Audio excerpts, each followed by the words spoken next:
अस्सलामु अलैकुम वरहमतुल्लाहि वबरकातुहू। संडे कमेंट बॉक्स के एक नए एपिसोड के साथ मैं आप लोगों का भाई आपकी खिदमत में हाजिर हूँ। मुझे उम्मीद है आप तमाम लोग खैर वाफ़ियत से होंगे। अल्लाह ताला आप तमाम लोगों को अपने हिफ्ज़ व अमान में रखे, दोनों जहान की कामयाबियों से माला माल फरमाए। आप लोगों के बहुत सारे सवालात मेरे सामने हैं। आइए बग़ैर किसी देरी के सवालात का सिलसिला शुरू करते हैं। सबसे पहला सवाल है अहमद जान, कहते हैं मुफ्ती साहब अस्सलामु अलैकुम। वालेकुम अस्सलाम व रहमतुल्लाह। कहते हैं सर, सवाल लेने के लिए शुक्रिया। सर, टखनों के नीचे कपड़ा क्लॉथ लटकाना हराम है, तो इस पोजीशन में नमाज होगी या नहीं? मसला बता दें। और टखनों से ऊपर कपड़ा फोल्ड कर लिया तो क्या इस पोजीशन में नमाज हो जाएगी या नहीं? अहमद जान प्रधान जी, देखिए, टखनों से नीचे पजामा करना हदीस के अंदर इसको मना किया गया है और ये कहा गया कि अगर किसी बंदे का पजामा टखनों से नीचे होगा तो वो जहन्नम में है, इस तरह की बात कही गई है। तो अगर किसी बंदे का, अब सवाल ये है कि टखनों से नीचे अगर किसी का पजामा होगा तो नमाज होगी या नहीं होगी? तो नमाज तो हो जाएगी, यानी कि नमाज का जो फ़र्ज़ है और जो आपकी ज़िम्मेदारी है वो तो आपकी अदा हो जाएगी, लेकिन नमाज के ऊपर आपको जो इनाम मिलना चाहिए था, होता ना, जैसे आप कोई काम करते हैं तो आपका मालिक खुश होकर आपको और कुछ ज़्यादा दे देता है और आपको खुश होकर आपको कुछ गिफ्ट, कुछ हदिया दे देता है, तो जो नमाज के ऊपर आपको इनाम मिलना चाहिए तो वो नहीं मिलेगा। बस आपका फ़र्ज़ अदा हो जाएगा, आप जो है ज़िम्मेदारी से निकल जाएंगे।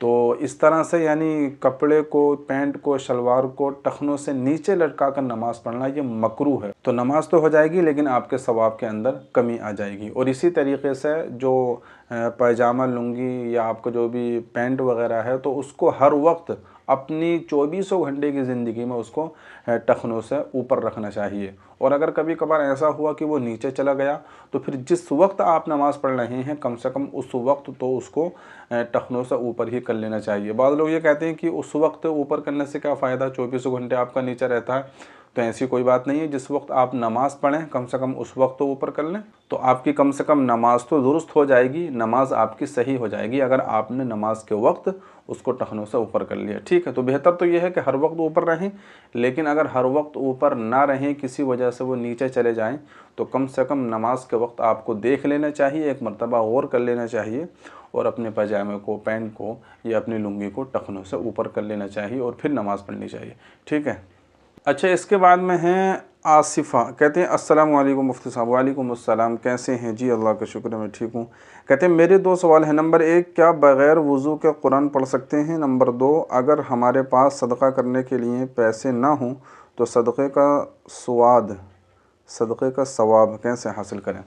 जी हाँ, बग़ैर वज़ू के कुरान पढ़ सकते हैं। बग़ैर वज़ू के पढ़ने का मतलब ये है कि आप कुरान को हाथ ना लगाएं, बग़ैर हाथ लगाए हुए जो भी आपको सूरतें याद हैं, जो भी कुरान का हिस्सा आपको याद है, तो बग़ैर वज़ू के आप पढ़ सकते हैं, आपको सवाब मिल जाएगा। ठीक है, लेकिन कुरान को हाथ नहीं लगाना चाहिए।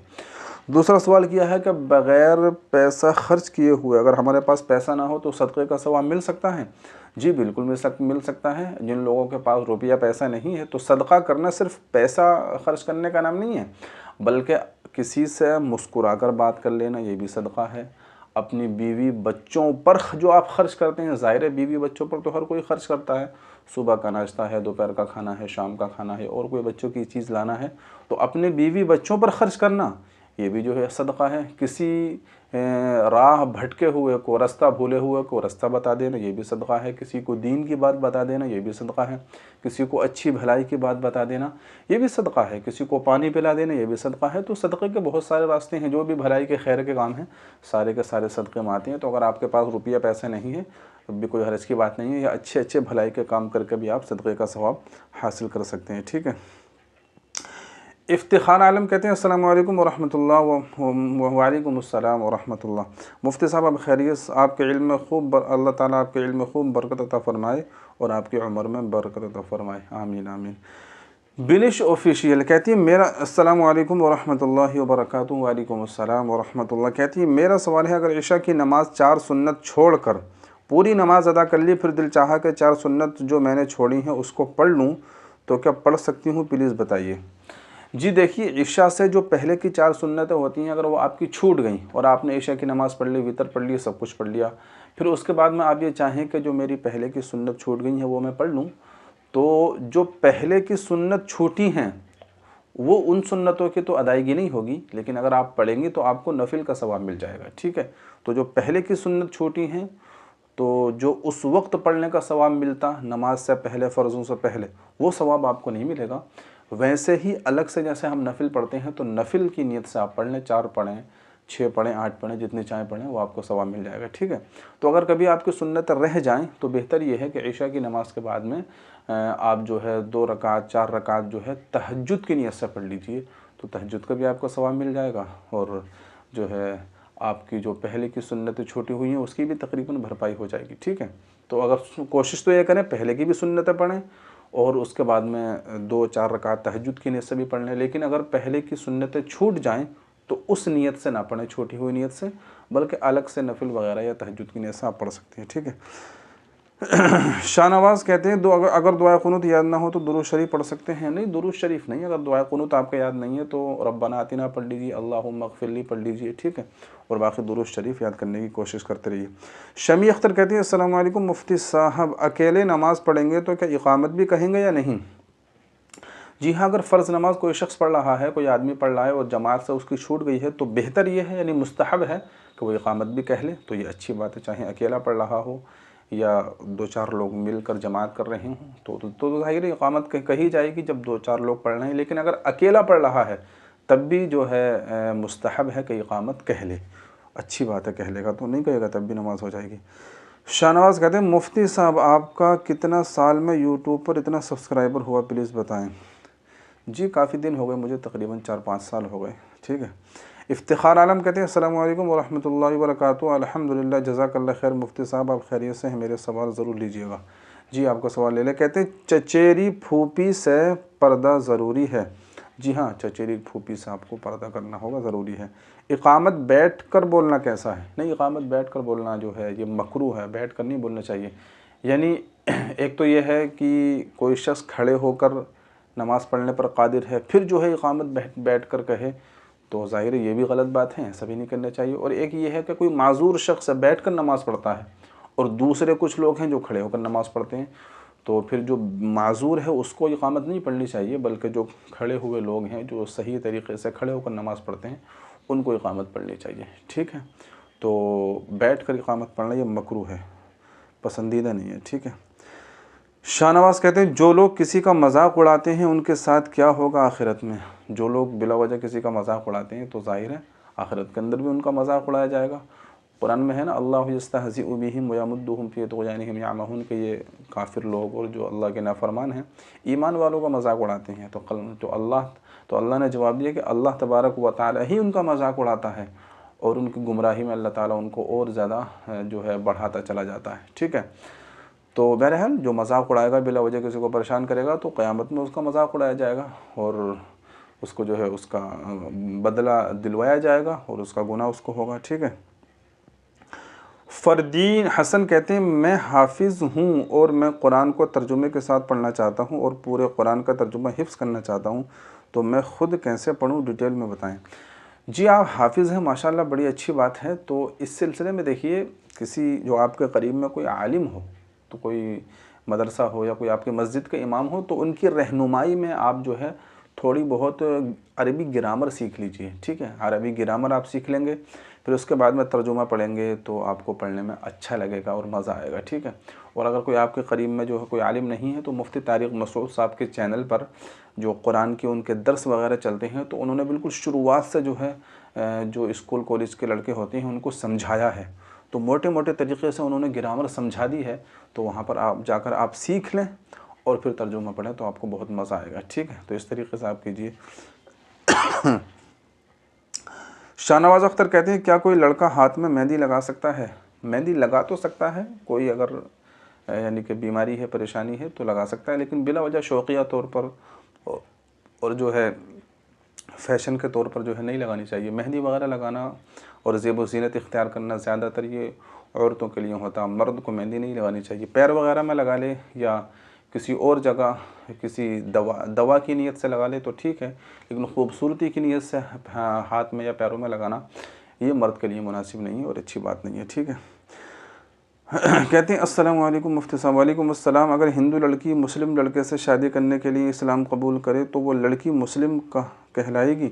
जी हाँ, अगर कोई हिंदू लड़की मुस्लिम लड़के से शादी करने के लिए जो है इस्लाम कबूल कर ले तो बिल्कुल मुसलमान कहलाएगी। क्यों नहीं कहलाएगी भाई? कोई भी हो, लड़का हो लड़की हो, कोई भी अगर इस्लाम कबूल कर लेता है तो मुस्लिम कहलाएगा। ठीक है। शाहनवाज अख्तर कहते हैं अगर किसी लड़के को शादी के लिए दीनदार लड़की न मिले तो क्या करें मुफ्ती साहब? खुद दीनदार बनो। आप खुद दीनदार बनोगे तो ज़ाहिर अल्लाह ताला आपके लिए दीनदार लड़के का इंतज़ाम करेगा। और कोशिश करिए, मेहनत करिए, इंशाल्लाह इंतज़ाम हो जाएगा। ठीक है। तो ख़ुद दीनदार बनना शर्त है। आप जो है दीनदार ना बनो और सोचो मुझे दीनदार लड़की मिल जाए, तो ऐसा कैसे हो सकता है? 12 साल का लड़का अजान दे सकता है मुफ्ती साहब? जी हाँ, दे सकता है। जो भी लड़का यानी कि समझदार हो और सही गलत में तमीज़ कर सकता हो, जैसे आमतौर से 8-10 साल का लड़का समझदार हो जाता है तो अजान दे सकता है समझदार लड़का। ठीक है। क्या कोई औरत नात पढ़ सकती है? औरत नात पढ़े तो औरतों ही के मजमे में अगर पढ़े और सिर्फ औरतें ही सुन रही हो तब तो ठीक है। लेकिन अगर कहीं कोई जलसा वगैरह हो रहा है, मर्द हजरात उसमें मौजूद हैं, कोई जो है 8-10 साल या 12 साल या कोई बालिग लड़की अगर अजान वो नात पढ़ रही है और सब मर्द उसकी नातों को सुन रहे हैं, उसकी आवाज़ को सुन रहे हैं, तो ये अच्छा नहीं है। लड़की लड़कियों ही के मजमे में पढ़ सकती है, लेकिन लड़कों के मजमे में जो नहीं पढ़नी चाहिए। ठीक है। इमाम का बड़ा मकाम है या मुअज्जिन का मुफ्ती साहब? देखिए, इमाम और मुअज्जिन सबका मर्तबा अलग अलग होता है। मुअज्जिन के बारे में बहुत ज़्यादा फजीलत आई हैं। अल्लाह के नबी ने फरमाया कि जो मुअज्जिन अजान देता है और उसकी आवाज़ जहाँ तक पहुँचती है तो सारे कीड़े मकोड़े जो भी उसकी आवाज़ को सुनते हैं सब उसके लिए मफ़रत की दुआ करते हैं। इसी तरीके से फरमाया अगर किसी ने 7 साल लगातार सवाब की नीयत से अजान दी तो उसके लिए जन्नत वाजिब हो जाती है। और इस तरह से बहुत सारी हदीसें मुअज्जिन के बारे में आई हैं। इसी तरीके से इमाम के बारे में बहुत सारी जो है फजीलत आई हैं। इमाम जितने लोगों को नमाज़ पढ़ाता है सारे लोगों की नमाज़ों का उसको सवाब मिलता है। तो दोनों की अलग अलग फजीलतें हैं। ये कहना कि इमाम की फजीलत ज़्यादा है या मुअज्जिन की ज़्यादा है, तो ऐसा कंपैरिजन जो है और जो है तकाबुल नहीं करने चाहिए। इमाम की फ़जीलतें अलग हैं, मुअज्जिन की फ़जीलतें अलग हैं। दोनों ही दीनी काम हैं। जितने ज़्यादा इखलास के साथ किया जाएगा इतने ही ज़्यादा जो है आपको सवाब मिलेगा। अब इमाम इमामत तो कर रहा है लेकिन उसकी इमामत के अंदर इखलास नहीं है, लोगों को सही तरीके से नमाज़ नहीं पढ़ाता। लेकिन मुअज्जिन है, बहुत इखलास के साथ खुलूस के साथ जो है अज़ान देता है, अल्लाह से डरता है, बहुत अल्लाह का नेक बंदा है, तो ज़ाहिर है उसका मकाम मर्तबा बढ़ जाएगा। तो जो अल्लाह से जितना ज़्यादा डर कर ज़िंदगी गुजारेगा, दीन का कोई भी काम करे, तो उसका मकाम और मर्तबा बहुत बड़ा हुआ होगा। ठीक है। मैंने एक हिंदू की दुकान पर से मोबाइल का कवर लिया था, पैसा देना भूल गया, मगर अब बहुत ज़्यादा दिन हो गए हैं, तो क्या करें मुफ्ती साहब? अगर दुकान का आपको मालूम है तो जाकर उसको पैसे दे दीजिए। और अगर दुकान का आपको मालूम ही नहीं है, पता नहीं कहाँ से लिया था या उसने वहाँ से दुकान ख़त्म कर दी, वो मिल ही नहीं रहा, तो उसकी तरफ से आप सदका कर दें।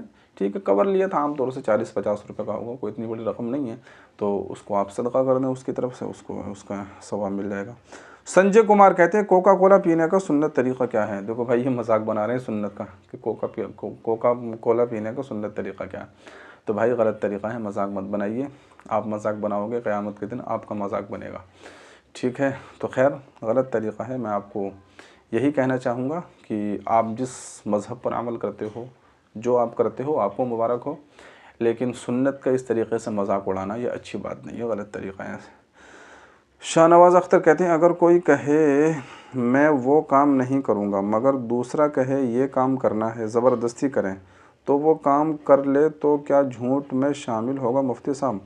देखिए, उसका इरादा ये था कि मैं ये काम नहीं करूँगा, उसने किसी से कह दिया, आप किसी ने ज़बरदस्ती करवा ली और उसने वो काम कर लिया, तो कोई ऐसा नहीं है कि उसने ये कहा था कि मैं ये काम नहीं करूँगा तो उससे ये कहा था कि मैं हमेशा के लिए कभी भी नहीं करूँगा, ये थोड़ी कहा था। अगर ये कहा कि हमेशा के लिए कभी भी नहीं करूँगा तब है बात, लेकिन कहा कि भाई मैं ये काम करना नहीं चाहता, मुझे अच्छा नहीं लगता, लेकिन उसने फिर वो काम कर लिया, तो इसके अंदर कोई हरज की बात नहीं है और वो ये काम कर सकता है। लेकिन बहरहाल कोई नेक काम ही होना चाहिए, कोई गुनाह का काम नहीं होना चाहिए।